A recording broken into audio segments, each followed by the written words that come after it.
KG 2 KG দিয়ে মুখ খোলা আছে এরকম আছে না এই গোডাউন থেকে যদি 8,000 কেজি মাল আউট না হয়ে থাকে তাহলে 8,000 কেজি মাল তারা হিসাব দিবে কি করে? কিশোরগঞ্জের বাজিতপুরে টিসিবির নিম্নমানের পচা ও দুর্গন্ধযুক্ত চাল সরবরাহের অভিযোগে একটি গুদামে অভিযান চালিয়ে 8 টন নিম্নমানের চাল জব্দ করে গুদামটি সিলগালা করেছে উপজেলা প্রশাসন।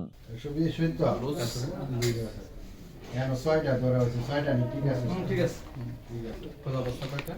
5টা অনুমানিক বলেছেন। আর এটা কি করছো? 10টা খোলা অবস্থাটা একটু গুনে ফেলেন, আনুমানিক না পারে, কারণ পরে যাবে 5টা। বৃহস্পতিবার 5ই মার্চ সকালে বাজিতপুর উপজেলা নির্বাহী কর্মকর্তা ও নির্বাহী ম্যাজিস্ট্রেট শহীদুল ইসলাম সোহাগ বিষয়টি নিশ্চিত করেছেন। এর আগে বুধবার রাতে উপজেলার সরারচর ইউনিয়নে গুদামে অভিযান পরিচালনা করা হয়।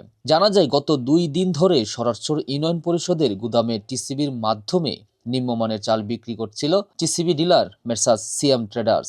ভাঙ্গা বস্তা ছাড়া ই করা যাবে না, ভাঙ্গা বস্তা তো অনেক হয়েছে খালি বস্তা।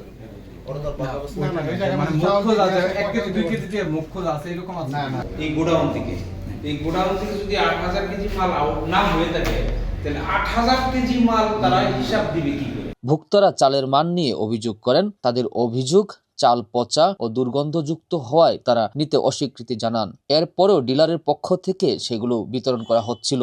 অভিযোগের ভিত্তিতে পরিচালনা চালিয়ে গুদামে 8 টন নিম্নমানের চাল পাওয়া যায়। এই অপরাধে গুদামটি সিলগালা করা হয়।